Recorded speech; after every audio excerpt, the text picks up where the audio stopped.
gara tafuni magaalaa burqaati. Magaalaan burqaatuni bara kudhan gaafa nan barachaa ture haaskuul kanatti. Kun ammoo kan asii mul'atu kuni haaskuul magaalaa burqaa kan duraanii ture.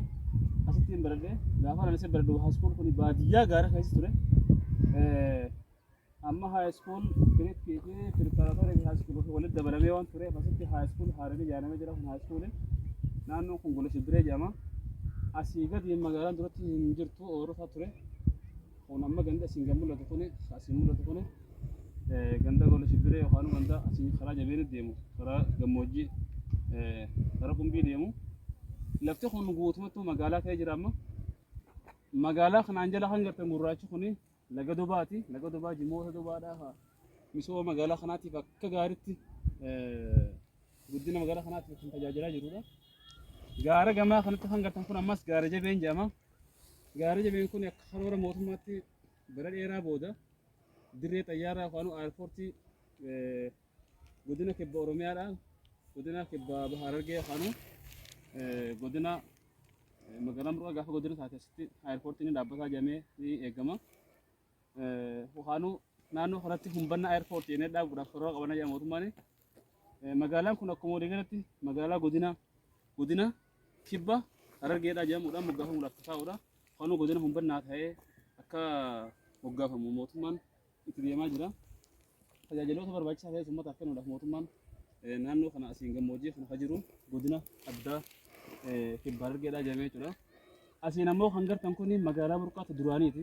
Magaalaa burqaa dullatti kan duri isin beektan sanii akkuma beekamu namni minaaraa masgiidaa kana arge magaalaa burqaatan sirriitti beekaa jetti namana.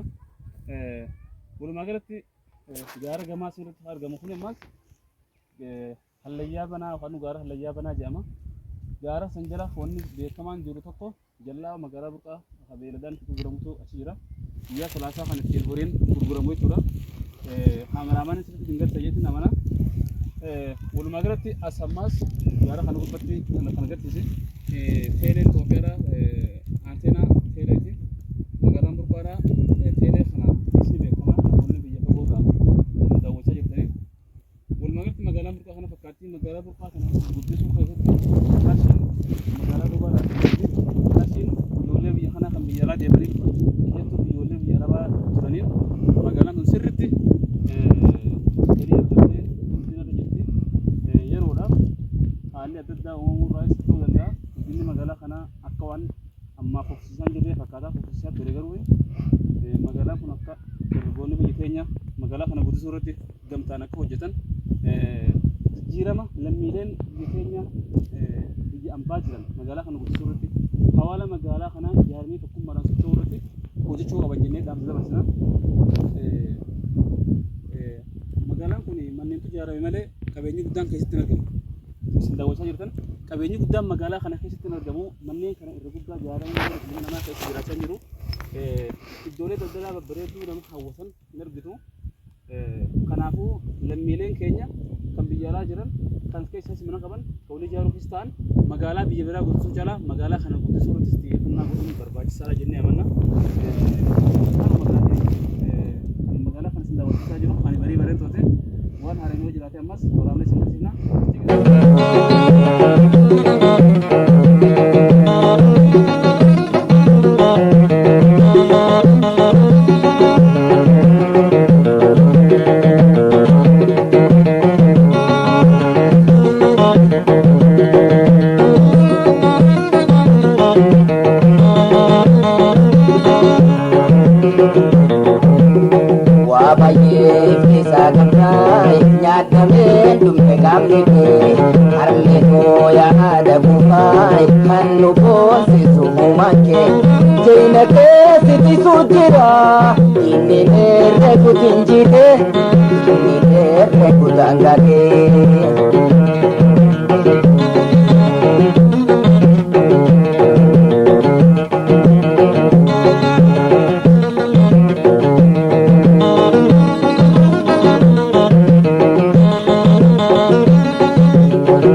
Karasa bela dan ديتي الفلفل مغادم موجي قالا في رنجراتي أنا دي داتو جراي كموجين تنامبريتي أنا دي داتو جراي كموجين تنامبريتي واباجي كيسا جمنا نادمين مقابلتي حرمتو يا هذا قفاي خنو بوسي سمومانجي جينتي سفل الجرا إني نرقو تنجيتي إني نرقو تنجاتي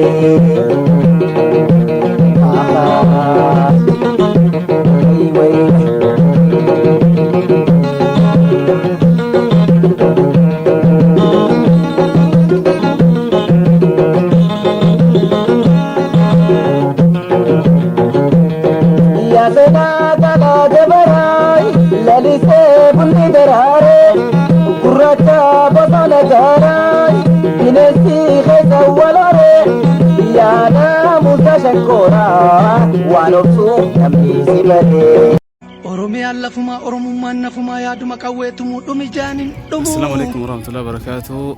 Daawwattoota keenya kabajamoo amma kana irratti argamnu laga magaalaa Burqaa madda Burqaa hajaamurratti argamna. Kuni namni lafa tana beeytanii beeytanii naannoon kun amma odaa magaalaa laga Burqaatti argamu. Asiin gubbarratti kuni elementary Burqaa sadarkaa mana barumsaa Burqaa sadarkaa lammaffaa gaara kanatti argama. Kanatti argatan kun ammoo qubattoota mootummaan gammoojjii irraa buqqaasee gaafa lolaa fidee magaalaa Burqaa madda Burqaa gubbaa qubatanii amma kan isin daawwachiisu deemnu laga Burqaa madda magaalaa Burqaa isin daawwachiifna. Kun horii obaadhaaf lagarra dhufee gaalli magaalaa Burqaa kun akkanatti dhaabbatee taraa isaa eeggatee dhuguudhaaf dhaabbachaa jira. Kun ammoo re'een asitti bishaan Burqaa dhugaa jiranii. Kun bishaan Burqaati. Kun laga Burqaatiin jalatti masnoo dalagamaa jirtu akka agartan kana irratti isin dhiheessine isin garsiifna. Kun asirratti wantoonni garaagaraa qotamanii jiranii. Asiin ammoo kara kanaan gaara kanaan duubatti argitan kun jimootaatu jira. Achi fageessine isin garsiifnu akkanatti mul'ata.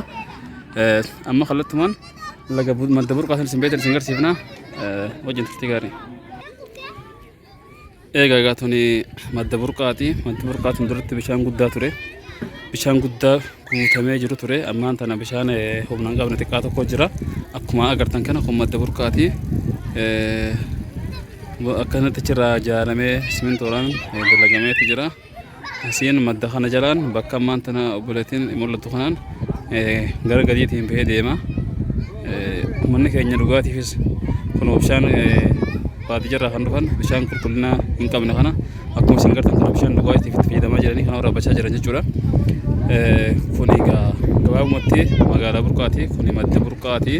Warri mootora jimaa obaasus asiin tuubboo kanaan gara gubbaatti baasanii jimoota gubbaa jiran san misoomaaf itti fayyadaman bishaanuma kanatti. Naannawa sanduubatti ammas midhaan qotamee jira. Waan akka qullubbii shunkurtii garaagaraatu qotamee jira. Kuni gaarri gartan kuni ammas gaara ganama kan isin garsiifne jallaaba magaalaa Burqaa aradda hallayyaa banaa ganda hallayyaa banaati. Kun fakkaataa kun amma odaadha.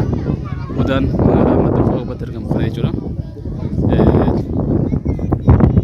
Karaa biraatiin dobaan misoomni garaagaraa akka muuzaa, jimaa, timaantimaa garaagaraatii fi biqiltuu shaakiltiin garaagaraa dhaabbatee jiru. Kana kun akkanatti dhiyaatee yeroo mul'atu kana fakkaata. Keessa gaseennee isiniif waraabuu hin dandeenye ammaa fi asumarraa daawwachuu dandeessan jennee amanna. Hawaasni keenyaa fi loloon naannoo kana dhuganis kun akkanatti bishaan waluma keessa laaqachaa namaa fi isaanis dhugaa jiran qulqullinni bishaanii sirriitti kan eegamne jechuudha. Jireenya hawaasa keenyaa kana fakkaatu jechuu ni dandeessa. Kana qofaa miti aanaa kana keessatti wantoota dalagaman hedduu waraabnee rakkoo hawaasa keenyaa uummata keenya kan dheebotee fi kabeeles hedduu waraabnee simbiraan nageenyu ta'a. Guyyaa gaarii qabaadha. Amma ammoo kolleejjii Baalaataawoo gara gubbaatti argamna. Kolleejjii Baalaataawoo gara gubbaatiin kun amma dallaa kolleejjiiti. Dalleen kolleejjii kun akkanatti dheerina meetira baay'ee qabu yoggaa ta'u labbaa kana jechuudha. Gadoo ammoo meetira baay'eedhaan hedduu dachaa kana lama sadiin kan dheeratudha. Gara kiiloomeetira tokkoon egaa cina tokkotti immoo gara meetira 500 egaa. Kolleejjiin Baalaataa'oo kuni dallaa mooraa bal'aa qaba. Mooraa isaa keessatti akkuma agartan kun mukkeen gammoojjii fakkaatan muka doddosii mi'eessaa maal jettaniin akka waacuu gorsaa mukkeen gammoojjii gaa hedduun keessa mukkeen qoraatta'oo fi kan qoree hin qabnes waluma keessa mayree jira. Maqaa mukkeenii garii amma irraanfadheetiin jira. Amma kolleejjii Baalaataa'oo kanarraan isin naanneessee isin garsiisaa.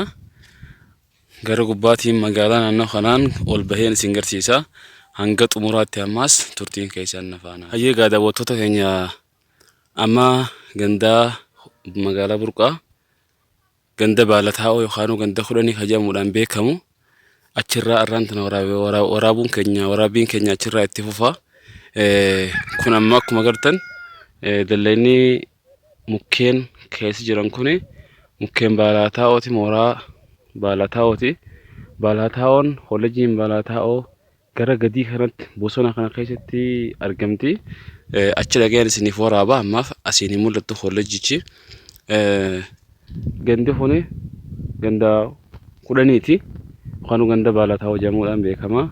Durattiin naannoon kuni naannoo magaalaa Burqaa Araddaa Tuulaaminoo jedhamuudhaan beekama. Araddaan Tuulaaminoo kolleejjii irraa kaasee akkanatti ol yookaan madrasaa magaalaa Burqaa yookaan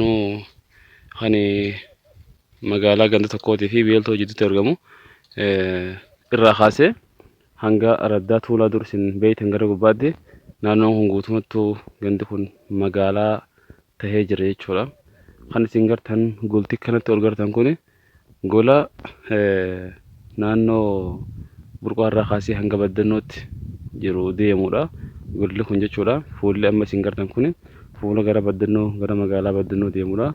Mana quraanaa jedhamutti dira mana quraanaa lakkoofsa 2 fi 3 keessa bahuudhaan gara baddannoo kan hulluuqee ol bahuu ta'uu isaati. Gandi kun guutumattuu ganda Baalaataa'oo hoggaa ta'u gara jalaatti ammas misooma jimaatu mul'ata. Kuni laga Dobaati kan isaan jalatti ganda kanaan jalatti argamu kan isin gartan kuni Dobaadha.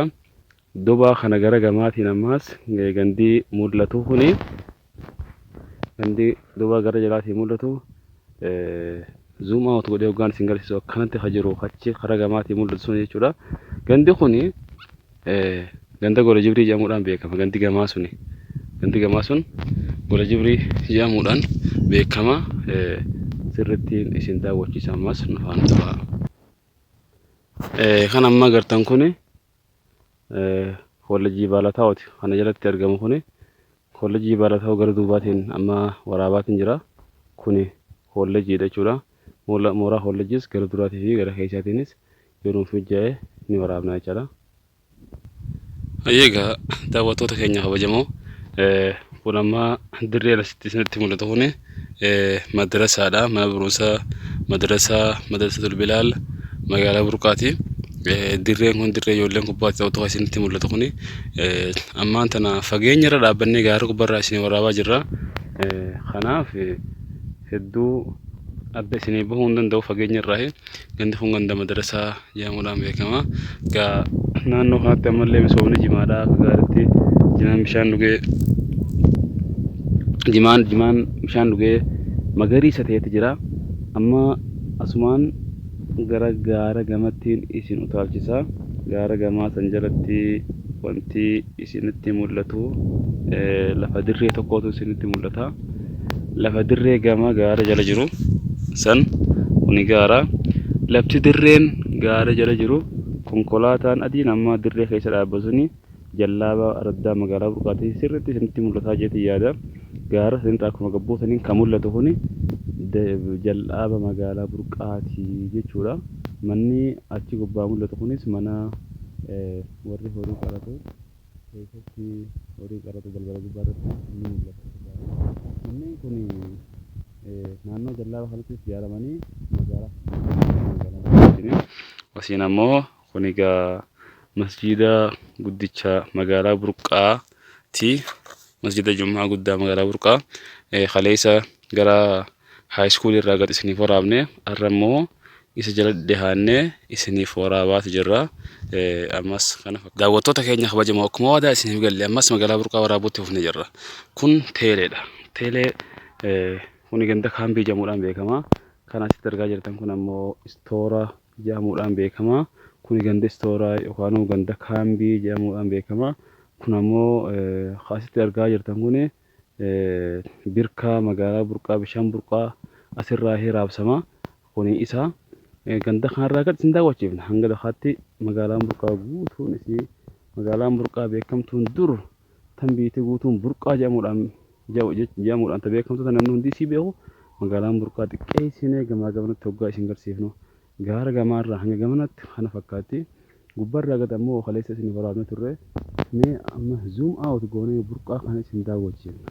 Burqaan kun maal fakkaatti? Teessumni magaalaa Burqaa akkana. Magaalaan Burqaa naannoo masjida guddaa Burqaati. Naannoon kun sirriitti isinitti mul'ata jenneeti amanna. Magaalaa Burqaa naannoo kun ammas akkuma reefu isin garsiifne kun madarasaadha. Madarasaa kuni ganda qubattee jedhamuudhaan kan beekamudha. Kun ammoo akkasitti argamu ganda kaambii jedhamuudhaan kan beekamu naannoo miila kiyya jala kan jiru kun jechuudha. Achirraa kaasee hanga dakaatti sun karaa gaarri gamaa gaara jabeeni. Asiin kun kaarra diimaa hoggaa ta'u kun ammas karaa gamaa kanatti jallaaba kuni jallaaba reefu isiniif hime. Naannoon olii kunis naannoo Gola Jibriiti. Achirraa Gola Jibrii irraa kaasee akkanatti dakatanatti magaalaan Burqaa hanga dakaatti jiru kana fakkaata. Magaalaa Burqaa biyya keessan.